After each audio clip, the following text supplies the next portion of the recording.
Good evening. Welcome to Vibin with Ashley Live. I'm your host, Ashley Live.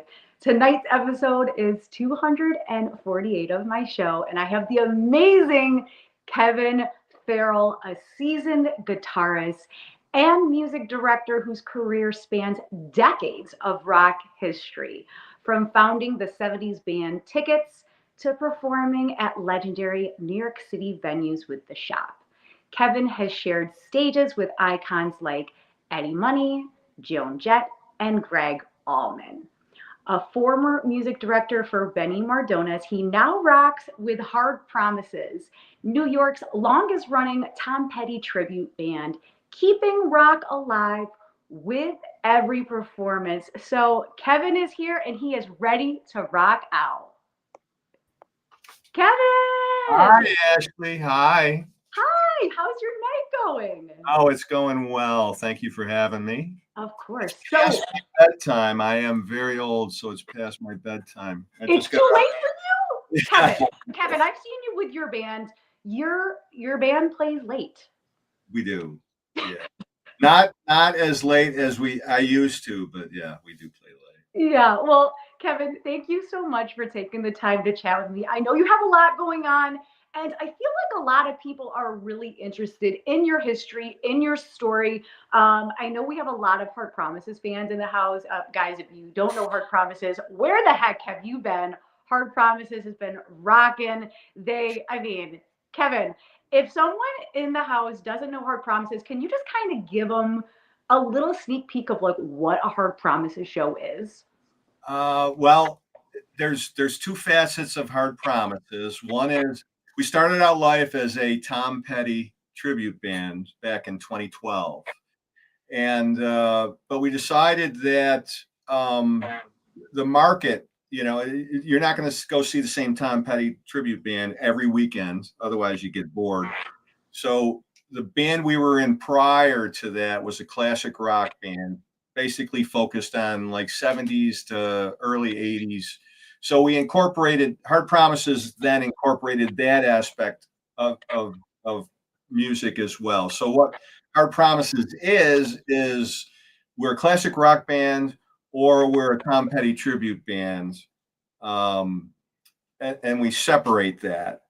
So when we have Tom Petty, things like Petty Fest at Del Lago Casino or other places, that's specifically spelled out that it's a night of Tom Petty. And when we don't spell that out, it's just a night of classic rock stuff. A lot of us grew up with. Yeah. Yeah. And it is, I've been to quite a few Heart Promises shows. It is rocking. Like, sometimes you can't even get in these shows. There's so many people. We had that experience, I think, last weekend, it was the last weekend, I think, or 2 weeks ago. Yeah. It was, yeah, there were, I got when I finished and was driving, or before I drove home, I got messages from people that said we couldn't even get in, Yeah. which was unfortunate, but Right. But um, on your end, it's a good problem to have because you know that the demand is there. yeah, it is really, HP has become quite a big part of our lives. Yeah.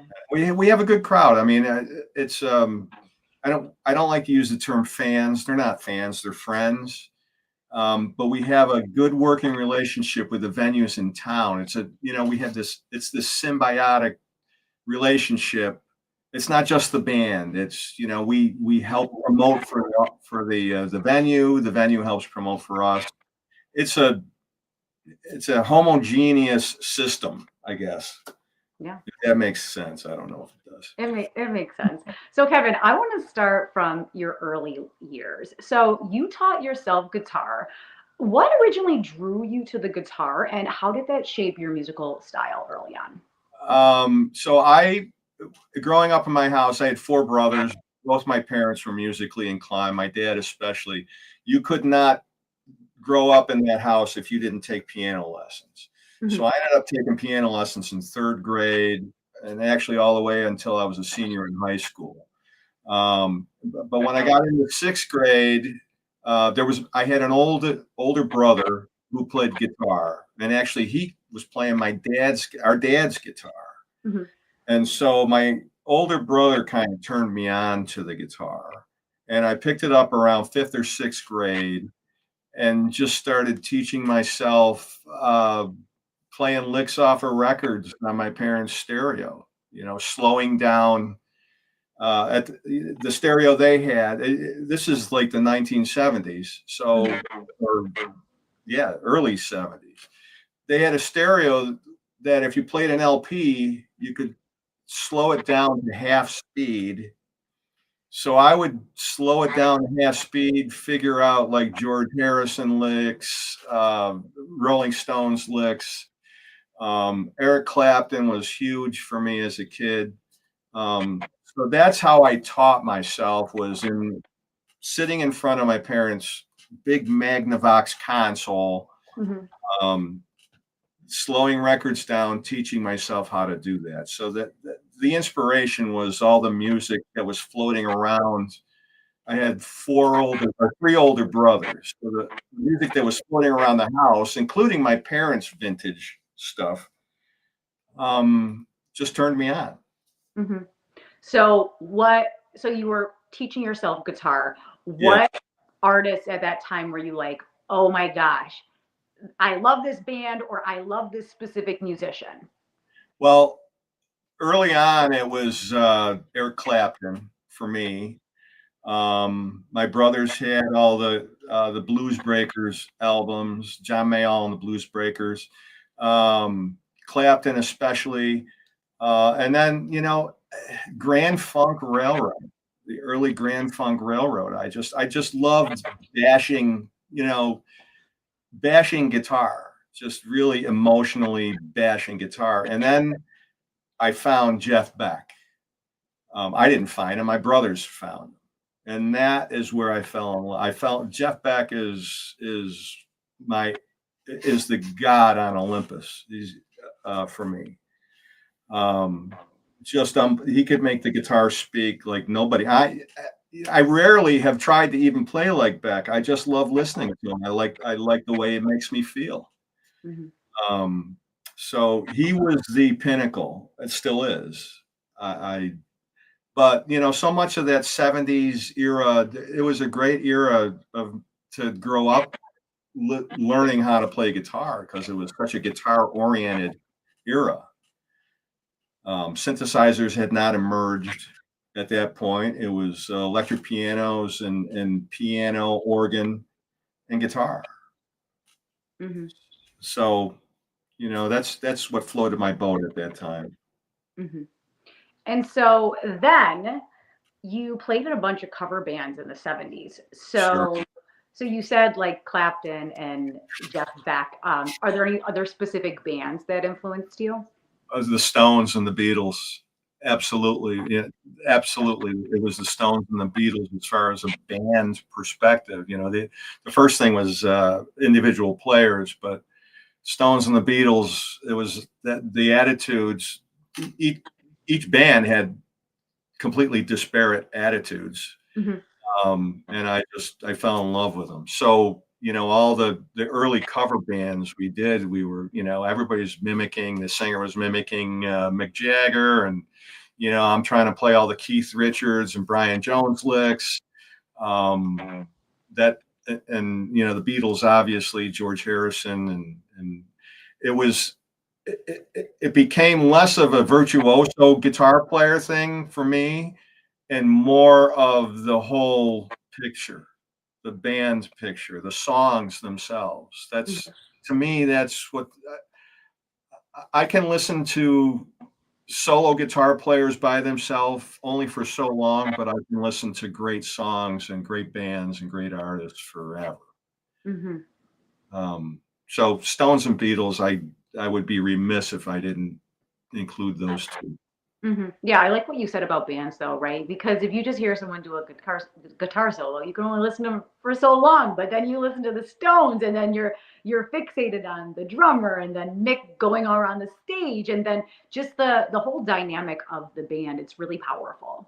Yes, the big picture. The solos were like little stories within the song, Right. um, but to me, it's always been about the song itself, the band. That's what, eventually we'll get to it, like with Benny. Benny Jonas, I played with him for a couple decades plus. Um, an incredible songwriter. I Mhm. could. These are some of my favorite songs to play, and some of them don't even have guitar solos in them. Yeah. It's just the way they make me feel. Yeah. And it's the vocals and it's the story and it's so powerful when you think of songs over your life and Yeah, what they mean to you and it's like, "Oh, well this song reminds me of going to this grocery store or maybe you know what I mean, going on a first date." And it's I love that music can do that because it transports us back to specific times in our life. exactly. It's the best time. It's a functioning time machine. Mhm. So Mhm. yeah, absolutely. So your band Tickets had strong regional success and a real following in the college circuit. What do you remember most about that time in the late 70s and early 80s music scene? Um, it was an incredible uh, stew of venues and bands around here. This, and I'm talking about Central New York. I'm sure it was similar elsewhere, but just in the Central New York area, um, you could go out every. I sound like an old fart right now, but you could go out every single night of the week and see bands. Sunday night you could go to Skinny Atlas to the Old Stone Mill, and I'm pointing west in case you're wondering. Um, you could go anywhere, and there were the Lost Horizon, the Firebarn Tavern. There were just amazing places for bands to play. The Poorhouse North. It was magical. It was a vibrant musical community, and everybody supported each other. Um, there were what's completely different now is back then there were bands, and a band was this unit that was a band banded together, was a band of brothers, as opposed to in a lot of cases now musicians play in multiple bands. Mhm. It's harder to make a living in a band now. But back then you'd write songs, or if you were a cover band, being a cover band back when I was in Tickets was kind of secondary to everything. It was all about writing songs, and we had the greatest ally in the world in the late 70s, actually for decades as well, in the form of a disc jockey, local disc jockey, Dave Frasina, who had a weekly show called Soundcheck. Mhm.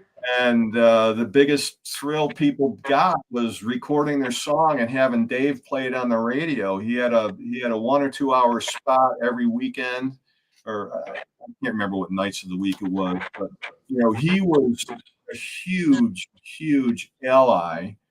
Um, Music was everywhere. You could at the time, the drinking age was 18 years old, so young kids could get in the bars and just go see, the Fire Barn Tavern, for instance. You could go to the Fire Barn Tavern and you would see the Police right So cool. when their first album came out. That's Or you could go to Uncle Sam's or whatever. It had a few other different names, but it was a big club in East Syracuse, and you could go there and see U2. It was unbelievable. So when I was in Tickets, we opened up for bands like Dakota, who people probably don't know who they were, but Dakota had just gotten off tour with Queen, and they were playing regionally in this area. So when I was in Tickets, we opened for Dakota, like Rochester, Buffalo, Syracuse. And we're not the only band that opened for them, but you could play with major forces in the music industry at that time, because they were playing like the same places you had played the week before, which with as the headlining act, yeah. or it was just it was a different world. It'll never be replicated. It was completely magical. Yeah. That venue you said the police played at, it's called what? The Fire Barn Tavern. Now, was that the old country club on Erie Boulevard? Or No, that the was old country club was Uncle Sam's, Uncle Sam's? Okay. which eventually I think was called USA Sam's. Okay. Um, they would have big bands all the time. I think we opened up for Head East there one time. Head East was they had a big hit with Never Been Any Reason. Hmm. So you had all these bands that were either starting out like the Police, Yeah. or other bands that had albums out, but they were playing like tertiary markets. Not primary, not secondary, but tertiary. So they play these small clubs, and these clubs would be freaking jammed Yeah. people, and it was just unbelievable. The Lost Horizon was another one that I we played with a ton of bands that were rolling through Central New York at the Lost Horizon at that time, and then we started. Dave Frassini, who I mentioned on his show, he had this. The name of his show was Soundcheck, and then his radio station at the time, I was 95X, I believe. He started putting out these albums, these compilations of local, because he was such an advocate of local music.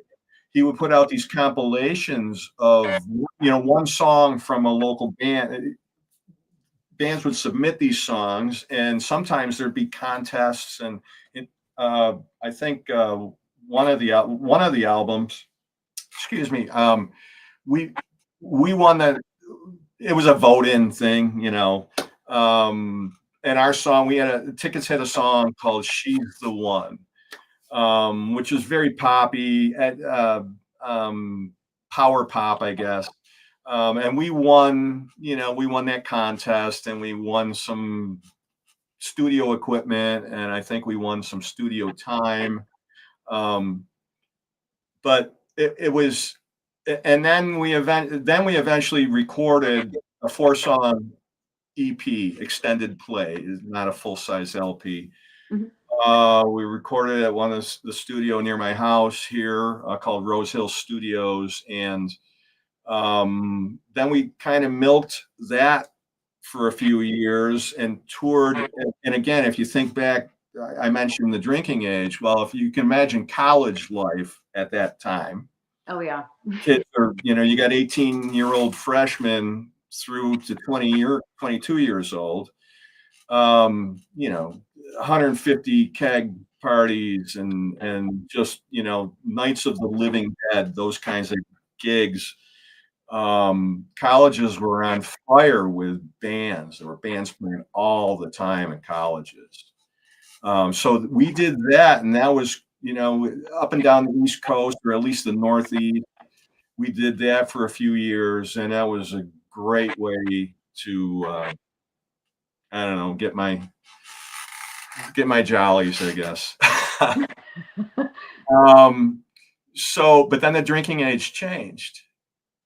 At first it changed to, I think, 19, and then it changed to 21 years old.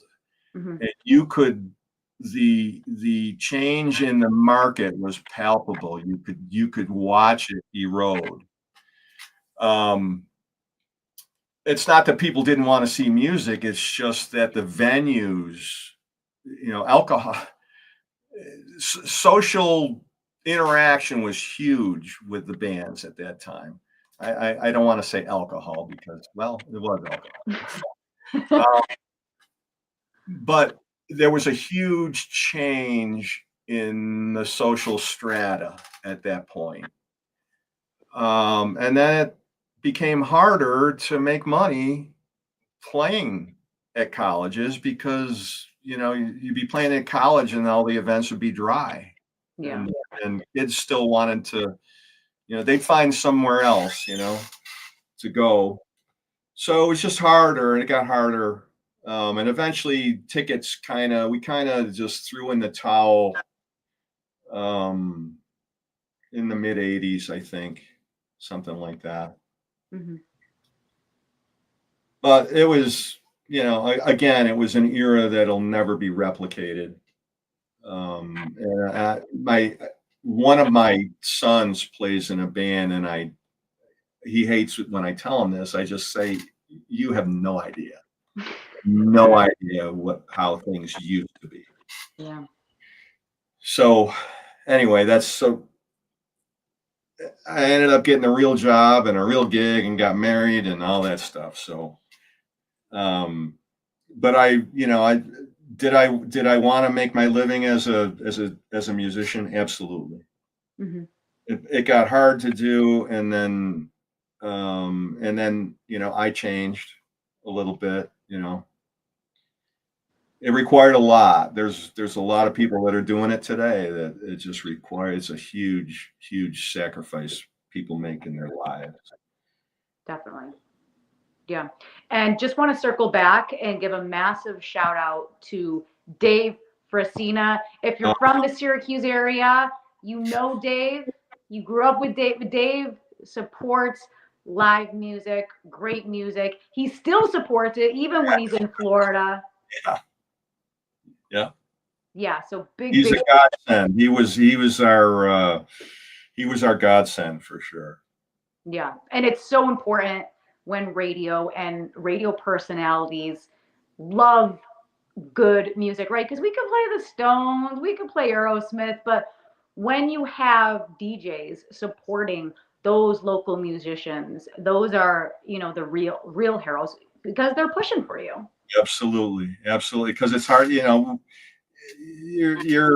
late teens, 20-something-year-old kid in the band. You don't know how the business of venues works. You don't know how any of that works. Yeah.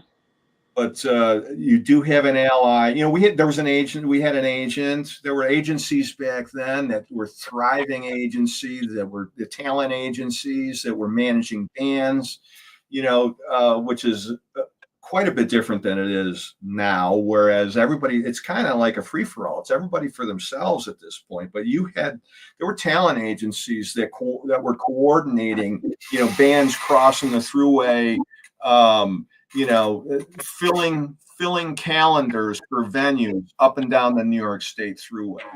Wow. And it was carefully orchestrated between these agencies, these talent agencies, and this representation of bands. That was a whole different animal unto itself. Hmm. And especially if I just want to play music, man. It's you had talent agencies that were taking care of keeping you busy. Yeah. Hmm. So, but and so after Tickets, um, somewhere around the late '80s, I played in other bands, and then in and out of some thrown together cover bands or whatnot, just to keep playing. Hmm. But then I got with there was one of the guys in Tickets, Mike Chrisan, and and our keyboard player in Tickets at the time, John Canada. We met up with a guy named Spock, who was in another fellow band during that era, and Jim Lucas, who was like the original drummer in 805, and he was in a band called Mr. Ed at the time, and they were huge.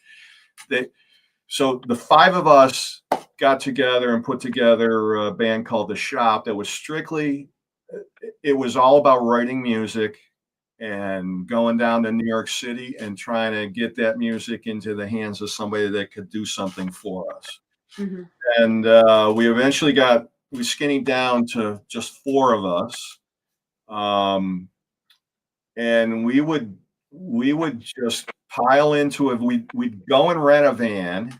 I would take the day off from work, and the other guys are working too. Um, we'd hop in a rented van. We'd reach behind the dashboard, disconnect the odometer so it didn't look like the rental van accumulated all this mileage. Yeah. And we'd put lawn chairs in the van along with our equipment, and we would drive down to New York City. And we had some Central New York friends that were down there working playing in bands, managing clubs, booking clubs and stuff. So we got to play. We went down a lot. Um, the Bitter End in the Village, CBGBs. The first time we played CBGBs, I walk in and we're setting up, and Joey Ramone is right there, and I get to talk to Joey Ramone. And I think he even said he was like, "Oh, I really like to mix you guys tonight." I think that he didn't mix us that night, but he wanted to mix us.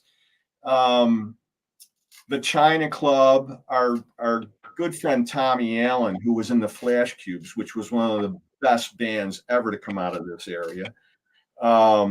He was down in New York City, and he was working at the China Club booking bands there. So Tommy would book us, and he's just an incredible musician and drummer. He was booking the China Club, and we got to play there quite a bit. That was kind of like a higher end club. CBGB's was real earthy. Bitter End was a kind of folky club. The China Club was more polished. I remember playing there. You had to change in the office. I'm changing in the office, and David Bowie's bass player's in there changing too. And I'm talking to him. I'm like, "Why are you here?" He goes, "Well, I'm playing with Julian Lennon after you guys get done." Julian Lennon, John Lennon's son. I'm backing up Julian Lennon, and just all these people just hanging out playing. And as I understand it from you living down in the city, it's still a pretty vibrant music community. Those kinds of things are still going on. But so we would drive down, play for 35 minutes, and then drive home. And I'd roll in at like 5 a.m. and take a shower and head off to work. Yeah, it was, we did that a lot. And, we got we ended up putting out a cassette. In fact, I have it right here. Visual aid right there. Nice. So there's 13 songs on that, 13 originals, and we were shopping that around in the band, The Shop. The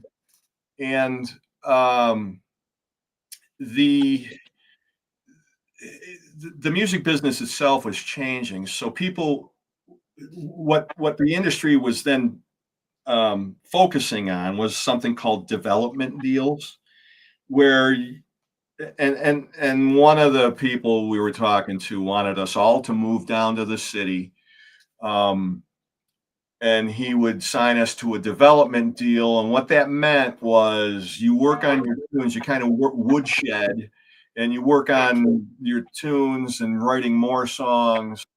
And they would provide like some studio accommodations or whatever overnight. It would be at the off hours. Well, and a lot of studios ran off hours as their main hours. But it wasn't enough to make me pull the trigger. And I think, again, the Shop was a 4-man band, but 3 of us had kids. My wife was pregnant with twins at the time. I had a really good job. And I was I was kind of getting fat, dumb, and lazy in my life at that point. And I kind of like, there's not enough here to make me throw it all away for this possibility. It was a lottery play, and I guess I just wasn't. Yeah. Well, because your life took a different turn, right? And maybe if you weren't married, and maybe if you didn't have kids at the time, maybe if it was before that, you could have jumped, right? Yeah, absolutely. And one of the members didn't have those things. And so, he wasn't happy with my decision. Actually myself, the bass player, and the drummer, we were all in kind of the same situation, and we just we wrinkled up our face like it's not enough. But the 4th member, he wasn't crazy about our decision, because but it is what it is. It is It's, what it is, and that's the fun of being in a band is there's multiple people that are involved in this decision, and everyone has their own goals and life throws some crazy things, and you're either gonna go with it or you're gonna, say, oh, I'm kind of content with where my life is, and from the personal standpoint. yeah, and that's definitely where I was. Plus, it was it was a sketchy. The way they sold it to us was kind of a sketchy. It wasn't enough to make me drop everything and move to New York City. It was, there was a lot of ifs involved in in what they were proposing. So we didn't bite. But the Shop was a great band.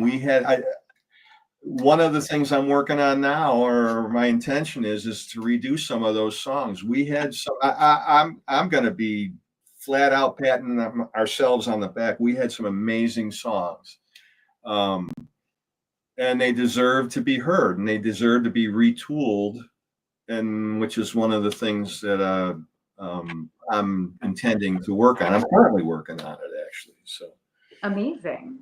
yeah. So do we have a drop date for that, or is that just something that's kind of No, it's going to be ongoing in 2026. Mhm. Um, I have two songs that are essentially have been redone, but I want to tweak them. And then, we had other songs that need to see the light of day. And so what, I hope to have like 8 or 9 of those done, hopefully next year. Amazing? Can't wait to hear them and Yeah. give them new life. Yeah, breathe new life. Yeah, I'm always I do a lot of I have a studio here in my home, and it's not a business venture at all. It's totally selfish. It's a studio for myself Yeah. to do this stuff. I've been ever since I was a kid. I've been into recording. The other part of my brain is very technical, and I got into recording early, only from a consumer recording standpoint. The little multi-track machines up to reel-to-reel machines, up to bigger reel-to-reel machines, and then eventually into like DAW, digital audio workstations, DAWs. Um, and so, I've been through several different versions of that, of how I do my recording here, but I've been digital since the 90s, here in my studio. So, um, I'm always working on stuff. I do take on projects for people that I know or I'm doing favors for, or stuff but I'm not running this as a business. I don't run it as a business. This is strictly selfish for me Yeah. to work on stuff. And so I have a lot of song ideas going all the time. hmm hmm So you touched on this a little bit earlier, but you worked closely with Benny Mardones for over 2 decades. Talk to me about that creative partnership. How did your relationship with him shape who you are, both on and off the stage? Uh, I got I got tapped to fill in as guitar player for Benny in and Benny Mardones and the Hurricanes. So the Hurricanes is the band. Hmm 1997, a friend of mine that I had been in a band with, Pete Levanti, um, I was in a band with him called the Bad Popes, and we were just a cover band, and this was the Bad Popes was in the 90s. Pete was a Hurricane. Pete was a member of the Hurricanes at that time, and the Hurricanes the other guitar player in the band started working extensively with the Chieftains and Sarah McLaughlin. So the Chieftains were kind of winding down their career, but Sarah's career was doing this. So Danny Cleland, who was the other guitar player, started doing a lot of road work with both of those bands for years. And so then I ended up getting tapped on the shoulder by my buddy Pete, I didn't even audition. I just went in and so that was 1997, and that was the start of a great. Benny was just unbelievable. Benny had been through a few phases of his career by then, by 97. And as much of a reputation that Benny had, I didn't. He didn't have. He had kind of he had a reputation that he could be a little temperamental. Hmm. But by the time I saw Benny, he was like the biggest teddy bear on the planet. He was. I loved that guy. And so I remember my first rehearsal with Benny. Um, and if you watch, there's a version of Benny singing on Dick Clark's American Bandstand. If you watch the YouTube video of Benny on American Bandstand singing Into the Night with his original Hurricanes, which included um, Robert Tepper, who was the co-writer of Into the Night, the big hit. They were unbelievable. But what is the most remarkable thing on that is Benny's voice, which he sang live on that show. There was no lip syncing or anything. Hmm. So my first rehearsal with Benny, my jaw, my jaw hit the floor. The first notes that came out of his mouth, it was the strongest I'd ever heard anybody sing in my entire life. And it was unbelievable. The hair on the back of my neck standing up right now, just thinking about it. It was just unbelievable. And so that was, I was all in at that point. And then after a while, Benny would be calling me. Being in a band, for Benny to try and run a band, it was like herding cats. We all had our own life going on. Yeah. So somehow, I guess the guy who I replaced, Danny, was Benny's musical director at the time. So I guess I got the nod to be the musical director for the Hurricanes, meaning that you're like the liaison between Benny and the Hurricanes. You coordinate rehearsals, set lists, song keys. You're like the building superintendent, I guess. Yeah. The guy that fixes the toilets, though, that kind of superintendent. So that was my role with Benny for over 20 years. And I loved it. Benny would call me in the middle of the night. Benny lived out in LA in Playa del Rey, I think, at one point. So he would call me, like it would be 11 o'clock his time, and it's like 2 o'clock my time. And I'm a working schlub. So I got to get up at like 6 a.m. But he would call me and say, I could hear him. He's sitting next to his piano. Kevin, I got this. What's this chord here? When I put my finger on this note and this note and this note, what's this chord here? And I'd be up in the bedroom. And I'm like, I don't have perfect pitch. I'm like, I don't know, Benny. Let me go down to the basement. And then he'd be working on songs, amazing stuff. So I'm privy to Benny's process, and those phone calls in the middle of the night went on for years. And I miss it. It sucked at the time. Of course. But I miss it. It was just like I was blessed to be in his orbit when he was writing like that. He was a piece of work. He was great, We just, when Hard Promises played either last, Hard Promises lineup right now is composed of a bunch of people that were Hurricanes. Mm-hmm. In fact, everybody in Hard Promises has played with Benny at one time or another. Yeah. So we all got to experience that. It was amazing. So that went on until well, we had our final show, I think, 10 years ago now. It was 10 years ago this time. Or no, it was 10 years ago Christmas in 2015, I believe, or 2016, something like that. But Benny had Parkinson's disease, and it ravaged him. And man, he was a trooper through it all. But he had a long time, and it really, boy, it it degraded him. The guy fought and fought and fought. It was hard to watch, but it was also inspiring to watch. Yeah. Um, but anyway, so in 2003, Benny was buddies with Eddie Money. Mm-hmm. So in 2003, I guess, between Eddie and Benny, Eddie said, why don't you come and open up some shows for me? So we would go out to Ohio. I think Benny at one point was was kind of in a big market in Ohio. He had pockets of big markets throughout the country. Central New York obviously was one of them. But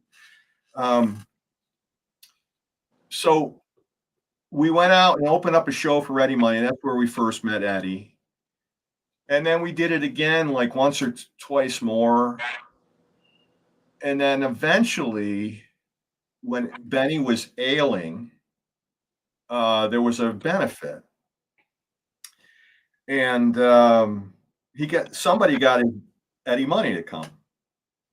Eddie flew in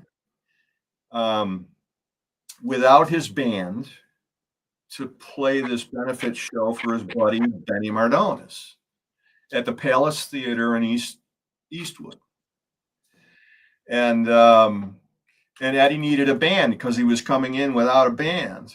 So the Hurricanes learned all of Eddie's material. And we backed Eddie, and we'd known Eddie because we'd done shows with him prior. Mm-hmm.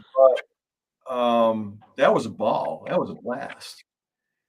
And Eddie was going through a period of trying to figure out how to reduce costs and all that stuff. So one of the premises that was floated was for Eddie to have regional bands regionally.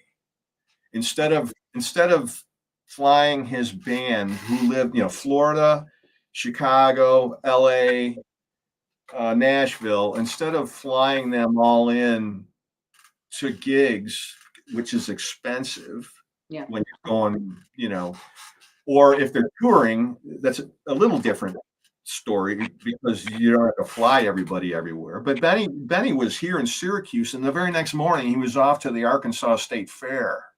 So that's, who's routing that. So one of the ideas that was floated was to have the Hurricanes be kind of like a regional band for Eddie, which I thought was a great idea. But you're also scabs because you're taking money away from your peers who are the real bands. But it is a business. And so I remember, so eventually, Eddie needed a point of contact, and that was me, so I'd get phone calls or emails from Eddie, and what songs can we do? What keys can we do this? Which is essentially music director, what I was doing for Benny. Mm-hmm. And the last time I spoke to Eddie was in June of 2018. He was still alive. And he was trying to coordinate a show at Batavia Downs, which is west of here toward Buffalo, New York. And I could not get all the Hurricanes assembled. People's schedules weren't going to allow for that. So he went a different route. But that was the last time I spoke to Eddie in June of 2018. And then a little over a year later, he was gone Mhm. because he ended up passing away from esophageal cancer. He was right in the middle of filming that reality show called Real Money, Mhm. which had 2 seasons, but the second season was incomplete because Eddie died. Yeah. Um, but that was a great experience too. Who did shit? I've been playing Eddie Money songs my entire freaking life. Mhm. Um, who didn't know, what guitar player didn't know those songs? So that was a great experience. But and then sadly, his buddy Benny passed away in 2020. Succumbing to the ravages of Parkinson's and everything else that goes with that. Mhm. So it was that sad, very sad time, to see these people pass away like that. Mhm. Can you elaborate a little bit about that? I feel like two of maybe the biggest influences that you've worked with, right? Like you were very close Yeah. with Benny and Eddie. Can you talk about what that grief is like and how you worked through that? Um, Benny is the hardest. This is funny. It's not funny. It's weird for me. Yeah. I can leave my front door and walk 100 feet south on my street on my walk, and I stop and I turn left, and I can see the tree under which Benny is buried. Wow. I, I'm that close to. I literally can see the tree under which he's buried. So I see the tree, and I know his gravestone's right there. So it's the Onondaga County uh, Veterans Memorial Cemetery. I live right just west of that. Hmm. It's the next thing over from my street. Yeah. And when Benny passed away, I'm sure there was quite a,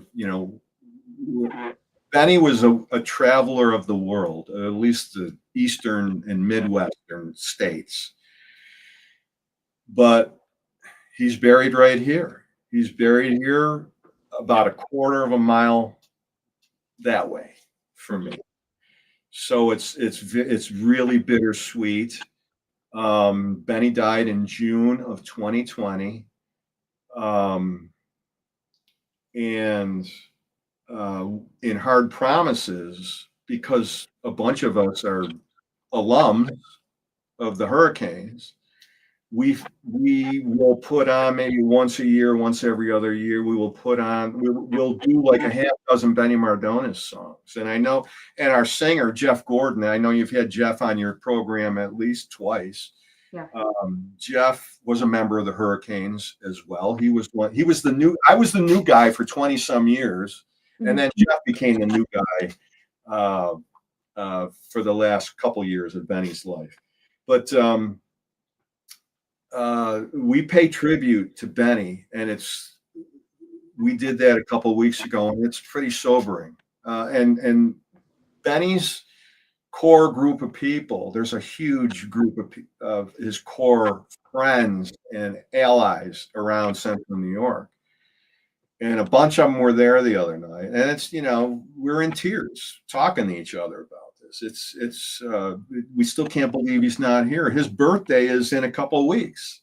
Yeah. Um, but just great experience, great guy. I miss him a lot. Hmm. We all do. Yeah. But I love that you met all these amazing musicians while working with Benny, right? And now you're in Hard Promises, so it's like another evolution of that. Yeah, Benny. Jim Irvin, who I believe produced Eminem's album, the Marshall Mathers LP. Jim Hmm. Irvin worked with Benny quite a bit, and I got to, work with, not work with Jim, but because I was MD during Benny's tenure with Jim. Lived out on the West Coast, and Benny was living on the West Coast. So when Benny would put out a record, Jim Irvin would produce it. He'd get musicians on the West Coast and all that stuff. So, I didn't play on any of those LPs or CDs, whatever. But eventually, I got to, I've been on at least 5 or 6 of Benny's releases, a couple studio albums, and then definitely some live albums. But you're just working with people that Benny was connected, and they're all great guys. Just Benny's the guy that managed Benny was Joe DeMeo. He passed away. All these people are passing away all around the same time, and Joe was like Joe left a gaping hole. You would be hard pressed to find a nicer guy than Joe DeMeo. Mm. So Benny hung around some great people, whether they were stalwart people in the industry or just his buddies that he had pizza with. He just had some my experience with Benny was unbelievable. Mm-hmm. There are people that didn't have that same experience, but mine was. But at least you did, right? Because like you said, he had this kind of like people heard about things, but you had such a positive, life-changing experience with him. And now you're band members from Hard Promises. Yeah. Well, when Hard Promises, there are other people locally that were part of the Hurricanes as well. But we just have Hard Promises has the fortunate platform because we're a band. And we all played the Benny songs. So when we play them, you look out in the audience and people know that every single freaking word to every song that we play. Yeah. And Benny's been gone 5 years now. Mm-hmm. And people just want to hear that music. It deserves to be heard. Yeah. And thank you guys for keeping it alive and just the fact that you guys all played with him. And like I said earlier, your fan base is so loyal. It is so amazing to see how ride and die the Hard Promises crew. Like it is, like I know you feel it. I know Jeff and all the other guys feel it, but it is awesome. It really is. We have diehards. I would think you would think that our fan base is people like I'm 66. And so you would think that the Hard Promises fan base, with the type of material we play, would be mostly my age. And there's a lot of people my age, but there's a lot of younger people, which is like, so to me, and I know why there are, because people like me, I've got 4 kids. And my kids know every classic rock song on the planet just from growing up in this house. And they're not alone. And I know that a lot of people my era have raised their kids on the music they grew up in. So when at our shows, it's initially a little weird to look out and see all these young people. Mm-hmm. And to see them mouthing the words to songs and screaming the words to Tom Petty songs, so our Tom Petty show is we can do 3 straight hours of Tom Petty music in Hard Promises. There's other Tom Petty tribute bands that play. It's all the hits, Refugee and American Girl and all that stuff. And they play the casinos and they go in and they play like a 70 to a 90-minute show. And it's always the same songs. But because we don't play, we primarily play this region. Right. So we try to keep it fresh. And we dig deep into Petty's catalog. When we started Hard Promises as a Petty tribute band, we said, who else has 40 years worth of back catalog that we can concentrate on? And Petty and then also Petty and the Heartbreakers came to mind. And we were all huge fans. Mike Campbell, the guitar player, Mike Campbell was one of my Mount Rushmore guitar players. And it's not like he's an Yngwie Malmsteen or, some virtuoso. He's the well-rounded, song-oriented guitar player, which floats my boat. Mm-hmm. So we can play 3 straight hours with Tom Petty.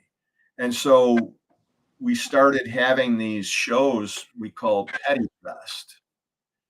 And we started at the Dinosaur Barbecue upstairs at the Dinosaur Barbecue in downtown Syracuse. And I remember at the time, sell 200 tickets. We can get 200 people in here. You can't sell more. We can't have more than 225 people in this room. That was well, we sold it out our first year, Mm-hmm. and this was like 2013, I think, something like that.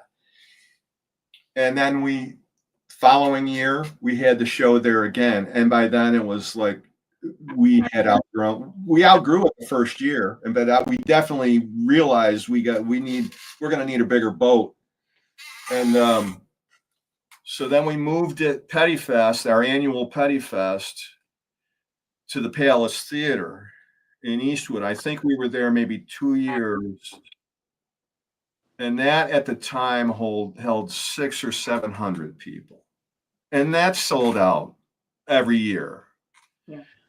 So then we went shopping around, and at the time there was a casino west of Syracuse, 2 casinos, both west and east of Syracuse.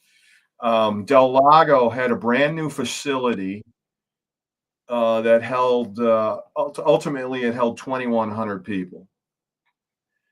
And we said, well, we're not going to sell that out. We'll go there. Lots of elbow room and all that stuff. Well, we went the first year we were there. We did not sell it out, but we probably had 1,200 people there as opposed to 2,100 people that it held. Mm-hmm. And we kept having it there throughout the years, annually. And eventually we did. There was one year we actually sold it out. Yeah. They opened up all the levels in the arena. We loved it there. A great place. Oh my God, some of our best friends worked there, and the sound crews and the audio crews and the video crews and stuff. It's just unbelievable. The presentation for the package was amazing. Because you had video walls, you had video screens, huge video screens on both sides. You had video screen behind the band. Sound system was world class. Tons of elbow room for people. People loved it. People still come up to us and say, "How come you're not playing there anymore?" Well, we're kind of fading away into the sunset right now, but great place to play. Yeah. And Petty Fest itself, what we would do, it wasn't just a band. We would have other artists. We had Tony Gross from Head East. These are guest people coming in. Michael Sterto, who played with the Guess Who, and Lou Gramm for the longest time. He would be a guest. Obviously, we wanted people that were going to draw. It was all about that synergy with the venue, Mm-hmm. symbiotic relationship I mentioned early on in the interview. Everybody washes each other's back, and it was all for us. It was all about getting fannies in the seats, working with some great guest artists and stuff like that. So that was the special aspect of Petty Fest. It wasn't just playing Petty songs. It was playing Petty songs with some familiar artists that would guest with us. Singers primarily. Julia Goodwin, John's daughter, always came and sang. Yeah. So we did our last Petty Fest last year. I think it was. It was our 10th Petty Fest. COVID screwed things up. But we did 10 annual Petty Fests and then called it a day. But we still play Tom Petty music. So we'll still like now we go into in April we went into Middle Ages Brewing, and we we've done petty shows at Middle Ages Brewing for several years in a row. We've sold those out. Middle Ages holds like 600 people. Every year we played there, we sold out. The people that love Tom Petty are very similar to the people that love Benny Mardones. Yeah. I can see the same shit-eating grins on these people's faces out in the audience. They're listening to now. It's kind of sad, actually. But anyway. Yeah. No, it's got to be so crazy, right? When you see all these people singing these deep cuts and seeing younger people, right? Singing the classic rock songs, singing the B-side Tom Petty, right? Like, that's awesome. Yeah. I mean, at the end of the day, we're just Hard Promises is just a cover band, but it's more of an experience. It's not right. It's Jesus. It's fun for us to play. Yeah. And it's fun to listen to. So it's a good mix. Yeah. It's so I can only imagine how much fun you guys are having up there, because I've been in the crowd quite a bit. I see the crowd. They go wild. Yeah. The people are great. Yeah. They make it worthwhile. Mm-hmm. Well, Kevin, I feel like we could do this for another 4 to 5 hours, but we're at that mark, and it's about time. So, do you have any final words for the room? We have quite a few people in here, and I know that they're really loving this conversation. They must be my kids. Well, you have 30 plus kids, because that's what's in here right now. Oh my God, that's great. I don't. I just, thank you for having me. This has been wonderful. As you know, I avoided you for the longest time because I don't like to talk about myself. I view myself as that auxiliary guy in the background. That's all I ever wanted to do. I never wanted the spotlight. I just wanted to play music and just be the aux guy in the background. So, but this is fun. I appreciate you pursuing the aspect of maybe I can get him on the show, because I was hoping, Kevin. So for some people that don't know, I've already had Jeff Gordon, lead singer from Hard Promises, on the show twice. I've had Dave Racina. I've had a couple other people, but I mean, in the realm of things, I mean, we all know Jeff Gordon, we all know Dave Racina, and I was like, I gotta get Kevin. Kevin may have not done this interview, but Kevin, here we are, Kevin. So I'm grateful and honored that you're sharing. I'm grateful. I'm grateful you kept at it. This was fun. It's just, I literally had to, I was telling you before we went on the air, I literally had to write all my crap down on an Excel spreadsheet to figure out where I was in life and all the different things. And I did finally, it took me like 2 days. Yeah. To get timelines, because everything just kind of blows through, and it just, yeah. But it's, I mean, it's, I don't have any earth-shattering words by any means, but I do appreciate. I love doing this. I love playing. We are slowing down. Hard Promises is slowing down. I'm busy doing a bunch of things. Working with a guy named Tom Emmy on a whole different animal that these are we pay tribute. I ran into him. We did a tribute in 2021 to Benny Mardones, because Benny passed in 2020. And then Tom has this 501c3 organization, non-profit organization called Lest We Forget Musicians, which is a wonderful venture that he started at the request of Leland Sklar, who everybody knows, the bass player, just another god on Mount Olympus. And so we did a tribute to Benny Mardones because he passed away, and I encourage anybody to take a look at Tom. It's called lestweforgetmusicians.org. And it's a wonderful organization that pays tribute to musicians that have passed away. That, it's not like when Michael Jackson passed away, the whole world knew about it. But some of these other musicians, like Drew Zing, who played guitar for Boz Scaggs, or other people like Dickie Betts. Tom's been doing these tributes for years, and then I worked with him in 2021 on the Benny tribute, and then a year or two later he contacted me asking me if I wanted to do some more. And I'm like, yeah, that'd be fun. And so now I'm all in on these tributes, and it's like they don't make money. They're just you're paying tribute to people that have passed away, that were musicians, that were part of the soundtrack of our lives. Right. Some of them may not be household words or household names, but then there are others that are household names. Mm-hmm. Like for instance, Dickie Betts, Brian Wilson. The one I'm working on right now is a tribute to Brian Wilson, from the Beach Boys. So,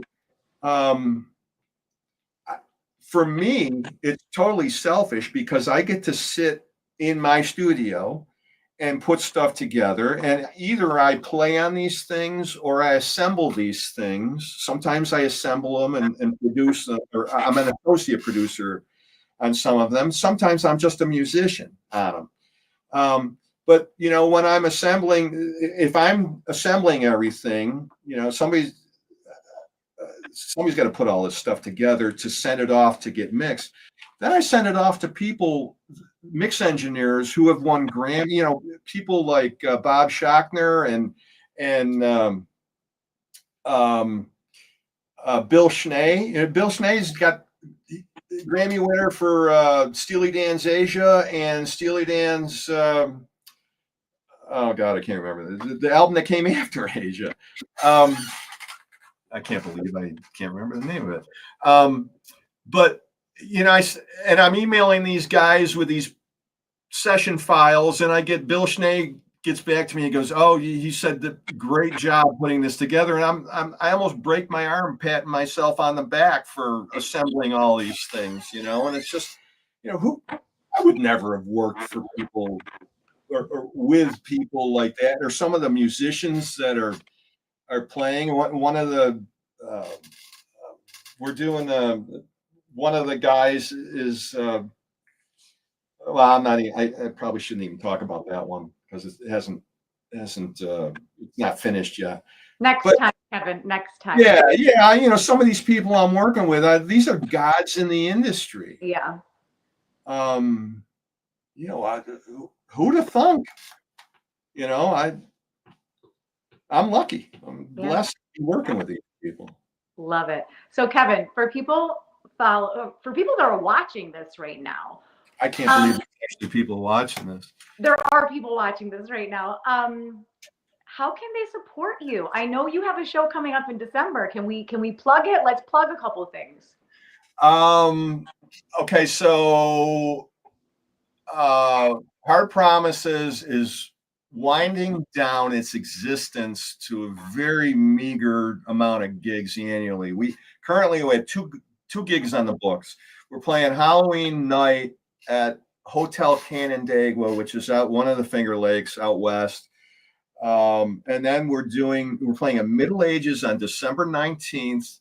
Middle Ages Brewing. It's going to be our last show for a long time until probably next late spring or next summer. We're playing Middle Ages. We're actually combining both the classic rock aspect of Hard Promises and the Tom Petty only aspect of Hard Promises. So the Petty show is what it's all about, but our opening band is Hard Promises playing classic rock. So it's going to be a long night at Middle Ages. There's tickets available. If you go to the Hard Promises Facebook page, you can get tickets there. It will sell out. It absolutely will sell out. I know that it's at least half sold out already. That's on, and that's going to happen on December 19th. And it's a great venue to play. It's a great venue for the band to play. It's a great venue for people to hang out. It's a freaking brewery. So, yeah, really great venue. Yeah. So that'll be our last show, and then our singer Jeff is moving to Florida. So then we're going to have to figure out how to do Hard Promises stuff with a singer that's needs to hop on Breeze Airways and fly. Because Jeff probably doesn't want to come to Syracuse during the winter. Because if you live in Syracuse, you don't want to go out January, February. It's not fun.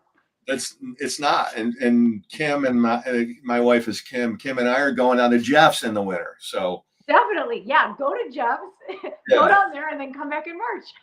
Yeah, for sure. Kevin, thank you so much for coming on the show. It was such an honor. Thank you guys for hanging out with us, guys. If you're new here, I'm Ashley Live. This is Vibe with Ashley Live. Give this video a like, subscribe. I have 247 other interviews. And guys, if you don't know Kevin, give him some love. Kevin, where can they follow you? Farrell KG, Farrell KG on Instagram. And Kevin Farrell on Facebook. I'm not sure exactly the Facebook, the denote and how things are denoted, but it's just Kevin Farrell on Hard Promises. And Hard Promises has quite a big following on our Facebook page. Is probably our. I used to maintain the website, and then I gave it all up because Facebook was the best way for us to get our message out there. Definitely.